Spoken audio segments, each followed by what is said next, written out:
Hi, everyone. I'm Joan Raymond, and this is A Heart for Writing. And today I want to ask you the question: have you ever wanted to write nonfiction for children, but just couldn't find an agent, just couldn't figure a way to break in? Well, I might have a solution for you. And because there's another thing called Write for Hire. So before we get to that, let me introduce you to my guest. So today we're going to be talking to Rebecca Langston-George. She's the author of 13 nonfiction books for children, including For the Right to Learn, Malala's Yousafzai's Story. A retired teacher and past president of Kern Reading Association, Rebecca is the regional advisor for the Central Coast, California chapter of the Society of Children's Book Writers and Illustrators, also known as SCBWI, the CENCAL group, helping other writers learn the craft. She develops writing curriculum, writes, and mostly rewrites on the treadmill desk, 1 mile per hour. So let me bring in Rebecca. Hi, Rebecca. Hi. Good to see you. So, Rebecca, you've been writing for a number of years. How did you break into nonfiction writing for children? Well, I have been writing for a very long time, more years than I care to admit. And I actually broke into writing nonfiction by starting out not writing nonfiction, learning what I was good at and what the market was looking for. So I first started writing in 2002, and I learned about SCBWI, the Society of Children's Book Writers and Illustrators. And I joined that. And when I first began writing, as many children's writers do, I wrote in rhyme. Sadly, I wrote kind of bad rhyme. And I began going to local events with SCBWI, clutching my bad rhyming manuscript that I thought was a picture book, and going to critiques. And I immediately, so anxious to break in, started sending that out. Back in the day when you sent it through the mail and they sent you your form rejection also in the mail. And it got to the point where I could judge by the link, by the thickness of the envelope, what was inside of there. So that really didn't go anywhere because I didn't really understand the craft that well at that point. But I persevered and I thought, well, if I can't break into books, maybe I can break into magazines. And again, I was rhyming, but now I was writing something much shorter. And I saw a call for Highlights magazine, that magazine that's in all the doctors' offices that kids read. And Goofus they and put out, Gallant or Gallant or whatever their names are. yes, Yeah. Goofus and Gallant, yes. I answered a call that they had put out for finger rhymes, and I thought, well, I can write a little finger rhyme. So after 78 rejections for lots of different things, I got an acceptance. And so I began writing for magazines, and my stats started getting better. Instead of every one being a rejection, pretty soon it was one in seven was an acceptance, and then pretty soon it was one in three was an acceptance. So I sold a lot of magazine work, but I still really wanted to be in books, and I really wanted to write fiction. So I asked the regional advisor of SCBWI. I said, I heard about this thing called writing for the educational market. I would love for us to have someone come and teach us how to do this. So, as a result of that, she was very willing and she asked around. She found an editor from Capstone, and we flew that editor out from cold Minnesota to California, and she gave a workshop and taught us what you had to do to break into work for hire, much of which is nonfiction. And I remember raising my hand at that meeting and saying, well, what do you most need? What's your biggest need right now if someone were to send it to you? And she said, well, we have a hard time finding people who can write craft items. And Explain I that. thought, I can do that. What's that? Oh, craft as in, Craft. Yeah, like things for kids to make. oh, okay, crafty things. Yeah. Crafty things. That's nonfiction. Mhm. So as a result of that workshop, I sent her it's a little bit different because you're not really sending a manuscript that you've written. You're trying to sell yourself as the author. I can write for you. Tell me what you want and I will do it. You're the And authority. Yes. yes. So I sent them a resume. I listed all my little magazine, publications. And I developed a craft. And I think I made like a game out of a shoebox. I think I made like a sort of a tiddlywinks kind of a game or something with a shoebox. And I made another craft that had to do with jewelry. And then I wrote 2 nonfiction pieces. So I was really trying to target what are they having a hard time filling? And I sent that off to them along with a resume and a cover letter. And I don't know, maybe a half a year later, I got a phone call saying, "Would you like to do a book for us?" And I had been taught by the then RA that the answer is always when a publisher or editor asks you something, the answer is always, "Why, yes, of course." So this was a book on fashion. And it was like crafts that had to do with fashion and information on fashion. And I have between the two of us, I know nothing, next to nothing about fashion. But I'm no fool. Somebody asks me to do something, there's a paycheck involved. Of course I can do that. So it was very interesting. I got an offer and I was so excited and I shared it with my critique partner and she got an offer the same Oh, day. wow. So and we both did exactly the same thing. Like we used the strategy of, oh, they Mhm. need craft stuff. We're going to send them craft stuff and we're going to send them nonfiction.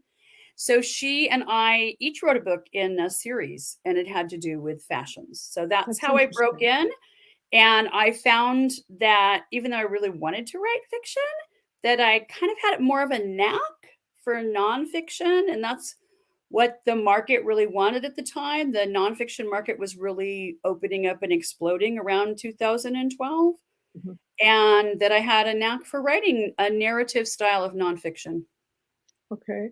And so let me back up just a little bit. So I know a lot of people trying to get started, they think, okay, I'm going to get an agent or I'm going to get a publisher. And so they just start sending out their manuscripts to publishers and agents. Tell me the pros and the cons of sending out uh, agents and publishers. Well, you want to go one way or the other. So if you want an agent, then I highly recommend that you search for an agent. There are publishers that you are not going to be able to break into on your own without an agent. They simply don't really communicate with people who are not represented because what an agent does is an agent sort of pre-sorts. They kind of do the first pass of, hey, we've read this, we think it's pretty good, there's a chance that you might like it, we think it's something you might like. So most of the big houses will only look at work that's represented by an agent. And when they say they do not take non-solicited, that means you have to have an agent, You have correct? to have an agent. Okay. Now, there are certainly houses that you don't have to have an agent for, but if you ultimately want an agent, then you should send it out to agents because you can shop it to an agent and get lots of no's, and then you could still send it to the publishers that will accept it afterwards, but you can't do it the other way. You can't send it to all the publishers, get lots of no's, and then try sending it to an agent, because the first thing an agent's going to ask you if they have any interest is, who's already seen this?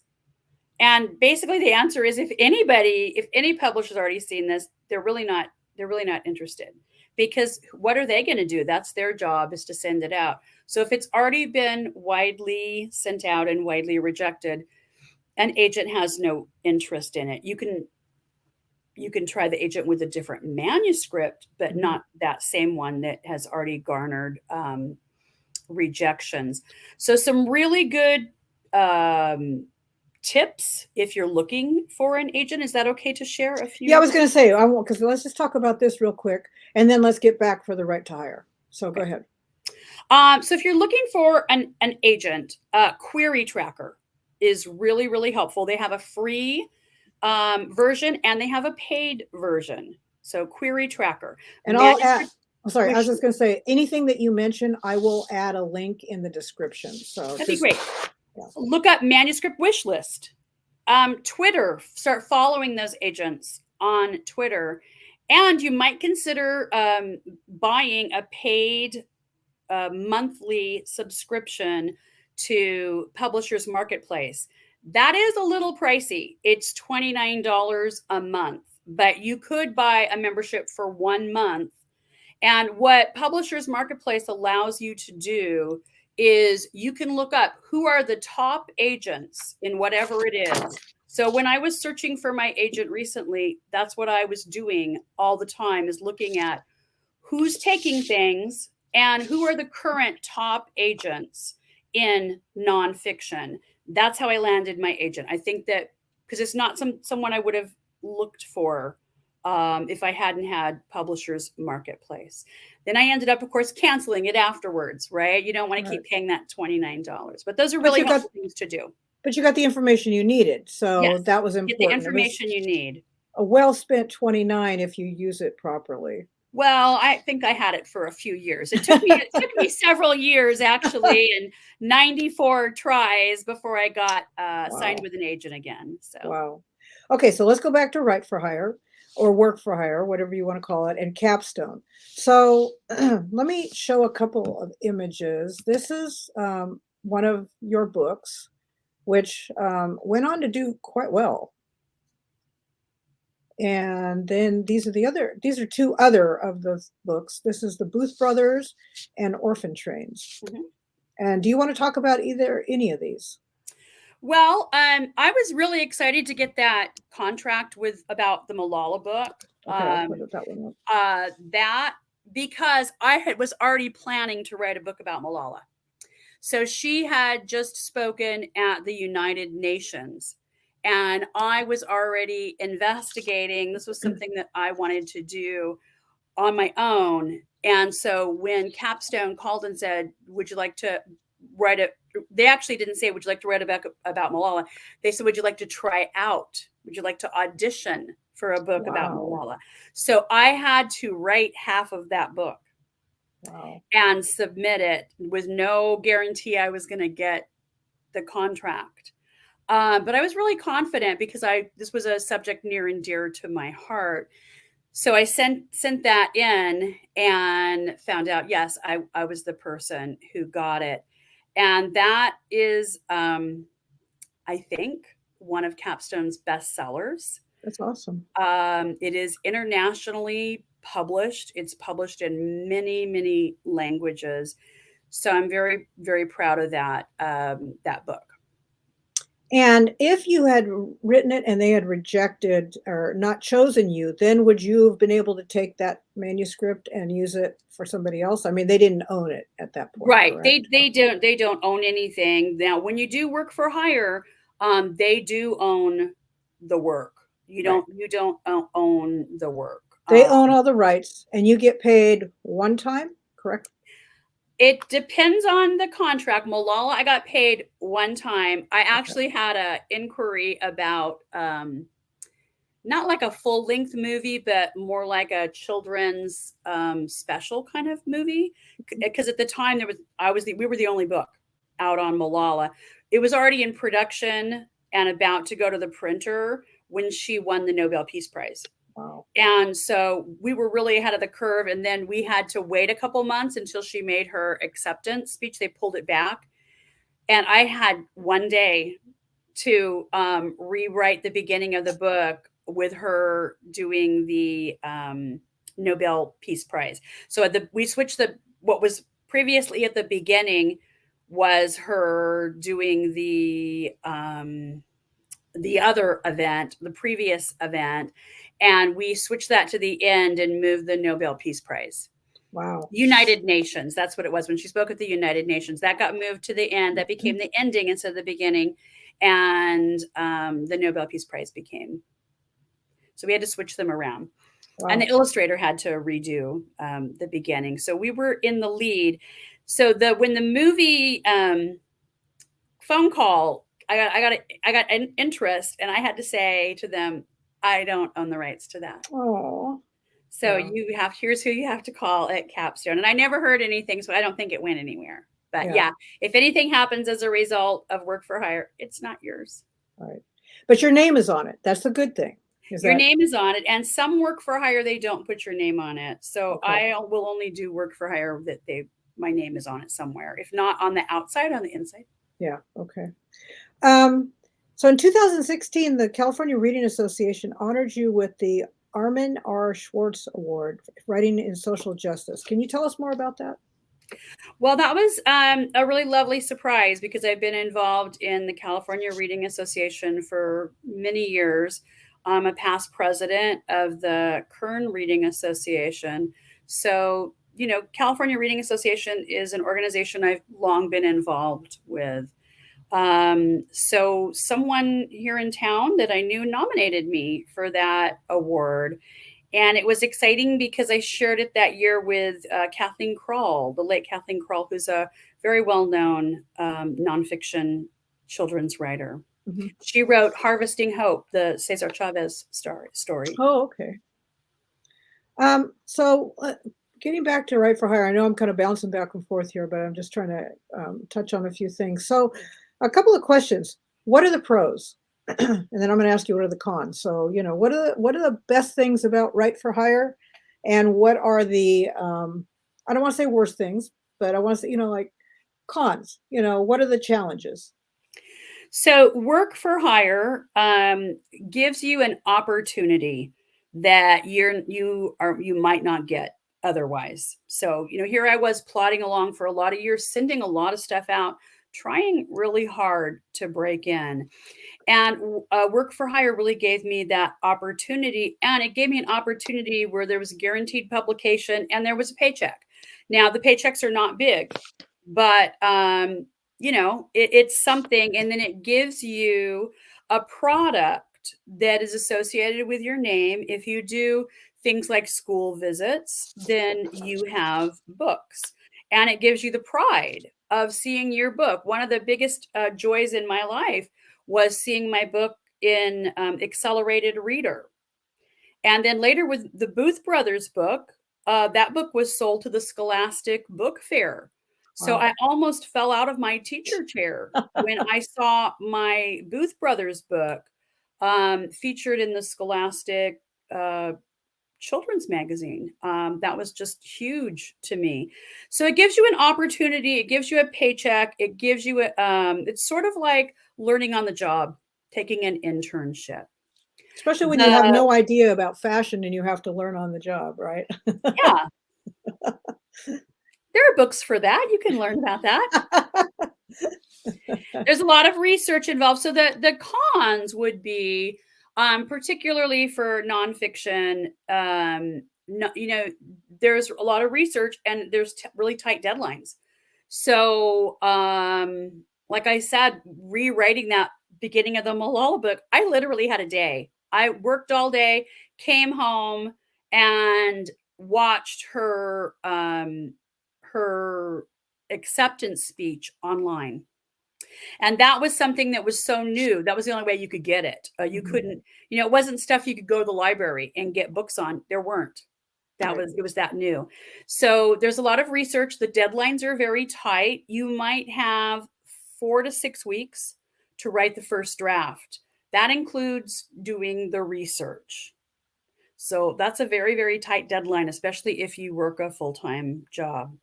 And then you send it in, and then you're going to get it back with, some edits. You're going to do a few rounds. So the deadlines are tight. The money is not great. However, I have learned something along the road, and that is the money isn't always great with a royalty either. So 2 of my books are, they are work for hire. You showed the Booth Brothers and my Orphans Trains books. After I had done several books for the same publisher, I kept trying to negotiate. So I negotiated for a little bit more money. And then when I started working with the same editor over and over again, I started trying to negotiate, can I get royalties? So sometimes you can negotiate for more, but I've actually never earned out my royalties. So maybe they'll be there. I just got a royalty statement. Maybe one day I'll earn, a little something on royalties. But Can you hold on for a second? For some people that don't understand earning out royalties, so assume you get paid your contract, you get paid $5,000 when you write the book, and then you have to earn out before you get another one. So explain how that works. So my Booth Brothers book, let's say that the flat fee Okay. was 4,500. I don't even Okay. remember exactly what Well, it that's was. why I said five, just making up Yeah, a number. Yeah. let's say it was that much. Okay. And then 5%, which was very low, against royalties. I have to earn out all that money. It has to earn out all that money before the royalties start coming to me. So twice a year, you get a statement. This is what it sold. This is what's being credited to you. So one of the things that I've kind of learned is that royalties er, don't really earn out all that often, unless you're really a best-selling author. So the more I've done it, the more I'm like, yeah, flat fee's okay. Because those you're gonna wait for a very long time. If those books do earn out royalties, I'm gonna wait a very long time. Mhm. Those checks are cut once a year. Even if I do earn out royalties, those checks are cut once a year. So it's not a huge money making adventure, not at least for me. There might be people for whom it is. Right. Yeah. And I've heard that you have to sell a lot of books because of what the percentage is. And not only that is you don't want a very high whatever the first check is called. I can't think of that. But whatever your first check is, you really don't want a 10, 15, $20,000 check because it will take forever to earn, Takes a long time to royalties earn it on. out. Yeah, exactly. So just for comparison, I told you my Booth Brothers book was in the Scholastic Book Mhm. Fair catalog. It sold 5,000 copies, Wow. That's a lot. and I still haven't earned out my royalties. So, Well, we'll keep hoping. yeah. Um, so do you submit an idea or do they always come at you with an idea? Work for hire is virtually always they have the ideas and they are looking for people to fill those ideas. Now, once you get your foot in the door, you might be able to offer suggestions. Try to get to know the editors well. At first, I was working with lots of different editors, and then I got like the Malala book. I did several books with that editor, and I kind of felt good about that. And I could negotiate a little bit more money. And I was kind of at the point where I thought, oh, maybe I can sort of ask. And then she left, and she became the publisher at another place. And then I got, another editor that I was working with really consistently, and, she actually did buy a book from me Huh. that she bought it, sort of separate from a pitch event because we had become sort of friends, Facebook friends, and Twitter friends. And so when I was pitching an entirely unrelated thing in a pitch party on Twitter, she liked it, Huh. gave a little heart, which means send it to me. Yeah. And I did, and she bought it. Wow. Now, the bad part of the story is, so I bought it, it was all, or excuse me, I sold it and it was all done and I got paid for it. And then the pandemic hit and she got laid off and then the book got dumped. So, that's the sad part, but I guess the moral of the story is I got to know the editor and I made connections and something came of it. So there are possibilities. It depends upon the house. Now I know somebody out there watching is going to ask the question, did you have to pay the money back? I did not. I was not.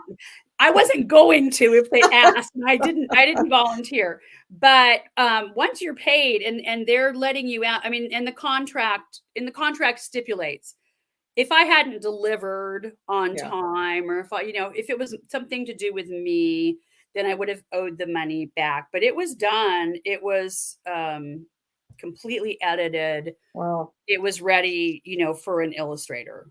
So does that book just float around now, or is there a way to get it back? They own it, right?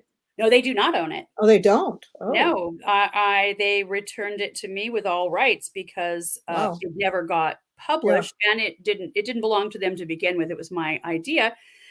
And what eventually happened with that book, there was a long time where I didn't even wanna talk about it, and, sort of bring tears to my eyes to think about Wow. it. I tried very hard then to find an agent with other books, and finally, my critique partner said to me, "Why are you not sending that out? Like, that book got you a contract. Why are you not sending that out to try to get an agent?" And also on the first try, after, 94 rejections on fiction, I sent that out, and I that's what landed me my agent. Wow, that's awesome. So And he's that's just out on recent. he's out That's on just submission again. okay, so that's just recently, right? Yes. Wow. Um, so with work for hire, can you turn work down? Like, it's just a subject or you don't have the time to do it, can you say no? You can, however, they're really looking for people who are flexible, can do what they want them to do. I did turn down when, the the editor I work with on Malala, who I really liked, she moved and became a publisher at another place. And several years later, I was literally helping my sister move, like literally pushing furniture, and my phone goes off. And she called me out of the blue and said, "You want to write some dinosaur books?" And I had been dying to do some work for her, but like she needed them in like 2 weeks. Oh, wow. And I can fib it on fashion. I don't know that I can fib it on dinosaurs. So I had to say, "Oh, you know what? I I don't think I can. I really don't feel comfortable." I tend to write biographies. I'm not really a science or an animal person. Mhm. And so I turned it down, and then, of course, I've never heard from her again, and I think that's kind of typical, is that, they really need you to be that person who can deliver. Mhm. So I've never turned down any other work, but I've made it clear that what I feel comfortable doing. Please don't call me with, animal books. Yeah. Don't call me with science books, because I literally think that all the science stuff is magic. So I'm not your girl. You want history, you want biography, please, yes, I'll take it. You want spies, I'll take it. I love spies. Right.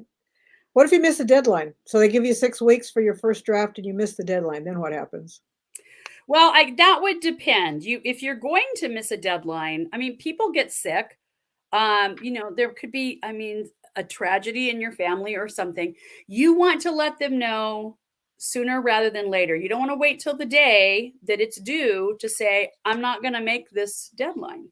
Um, so I had one book, and I can't remember which book it was. I think it might have been the Booth brothers, where there were a lot of changes made. Things that I thought were okay, and then they wanted them changed, and I said, a couple weeks before the deadline, "I think I'm going to need a little more time on this, because you're wanting something a little bit different."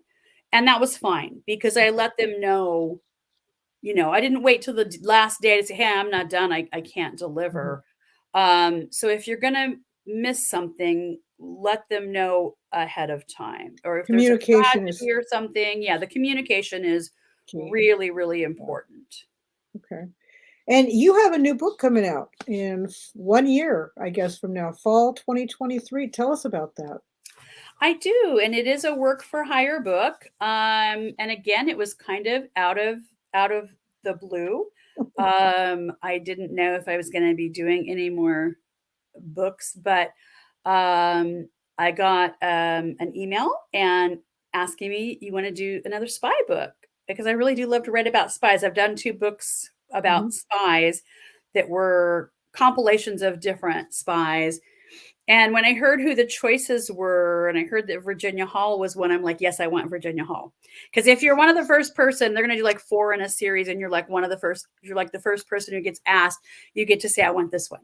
Cool. So I had just read a book about Virginia Hall, and some of your listeners might have read A Woman of No Importance. They're making, I think Netflix has optioned that. There are 2 books, 2 well-known books about her, that one and The Wolves at the Door. So she's just a fascinating woman, very independent woman. Went to Europe before World War II on her own, decided not to get married, and decided she was going to go work at an embassy in somewhere in Europe. And she had great, fabulous language skills, and she wanted to be an ambassador, and she couldn't. And you can probably guess why she couldn't, because she was a woman. But they would let her be a secretary. So even though she had all the language skills and, college training and all kinds of things, so she was a secretary. And that led to her walking in and volunteering to be a spy. Wow. During the war. She was a fabulous, fabulous spy. At one time, she was the most wanted person. Oh my gosh. They had her image on posters all throughout Europe. She was the most wanted person. Wow. And she had lost a leg. So she, was the one-legged spy, and in no way did that get in her way. And what she did that was different than all of her male counterparts is she enlisted the help of all the women in the area.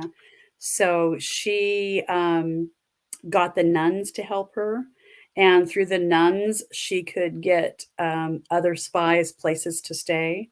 Wow. And she enlisted all the hairdressers so that she could help disguise them. And she enlisted some, is it okay to say, ladies of the evening? Yes, you can say that. the working women. Who became close with the German officers, and she got wow, and they got the information. All the information. Yes. So she was wonderful. So so the books that you're writing, these are for children, correct? What are the ages that mostly, now what age is this one for?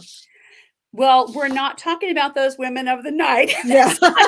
This is for 2nd graders. It's my first graphic reader. Okay. So it's going to have graphic panels, like 3 to 4 graphic panels on the page. Okay. So this is actually for 2nd graders. Wow. And my work runs from like 2nd grade really up through high school. The Booth brothers could be, we thought it was 7 and 8, but Kirkus and other places reviewed it as YA nonfiction. Okay. Yeah. Interesting. So now that you've done all this research, is there a way that you could take the information and write your own book for maybe adults? I mean, I'm just saying, if you wanted to, could you take this information and repurpose it for a nonfiction book for another age? Or are you stuck? Capstone has all the rights to it?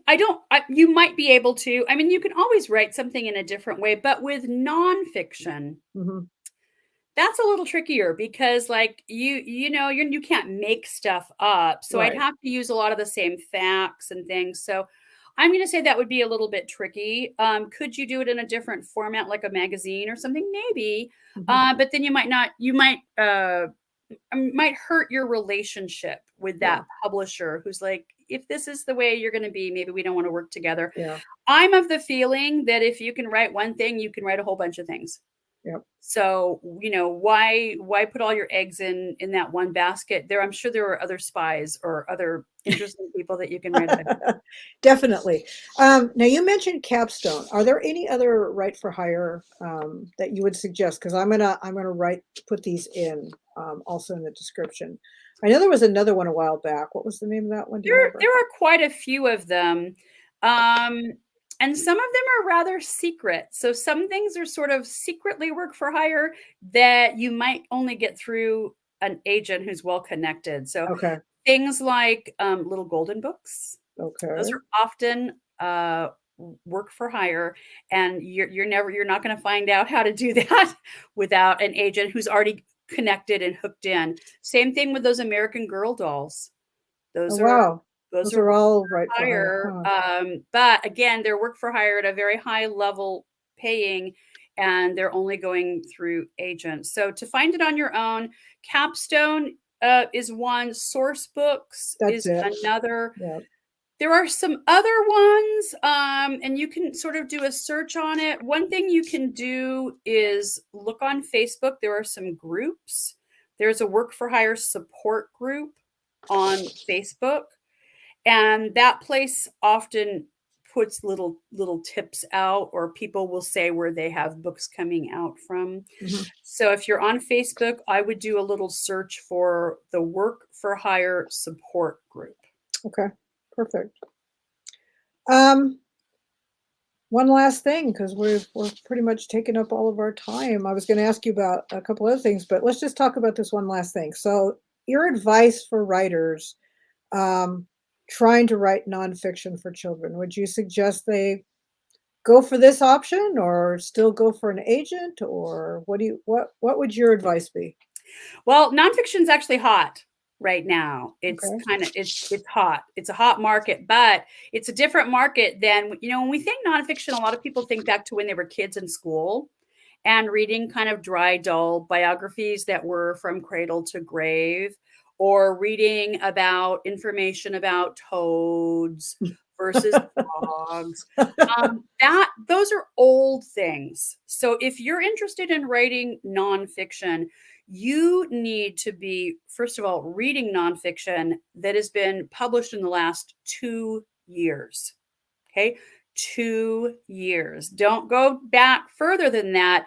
Like, yes, it's been published, but it was bought a long time ago. You want to read what has been published very recently.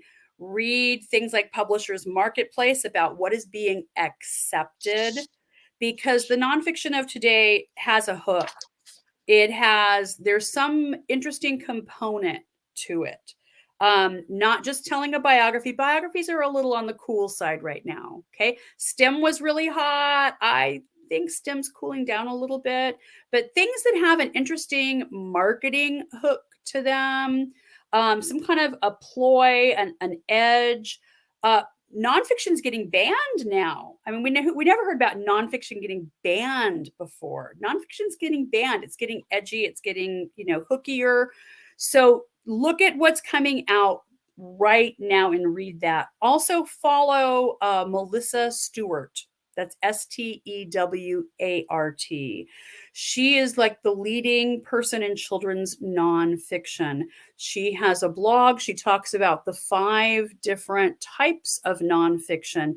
That's very eye-opening stuff to read about. Melissa Stewart and the 5 types of nonfiction. So my advice, if you're interested in nonfiction, is go read a lot of brand new nonfiction.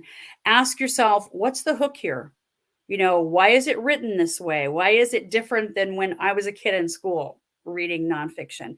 We're not looking for Wikipedia entries. We're looking for, narrative. We're looking for some interesting things. Yeah, things Interesting that grab you. It's not the boring, dry, fall asleep That's anymore. right. And then give it a try. I mean, what's the worst that could happen? You find out you don't enjoy it. What's the Yeah. best that could happen? You could find out you do enjoy it. And how many rejections did you say you had? 70, 80, something like that? Before I got a magazine piece published, I had 74. I have hundreds upon hundreds I would say I have well over 600, 700 Wow. rejections. Okay. A lot, and from agents, from publishers, from magazine pieces.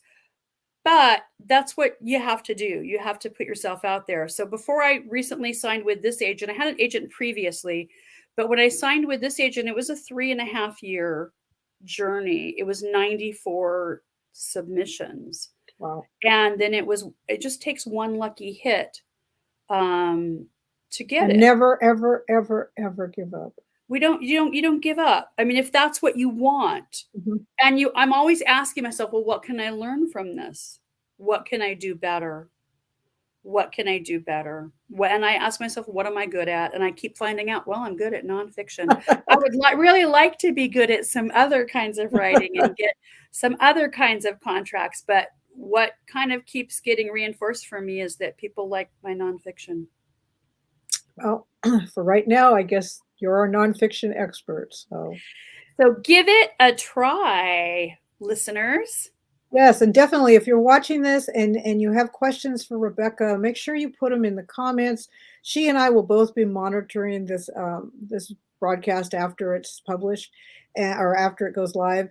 And ask questions. I know she'd be more than willing to help you out. So Rebecca, thank you so much. This has been amazing. You've really gone over a lot of good stuff, and I hope that whoever's watching is encouraged to try their hand at nonfiction.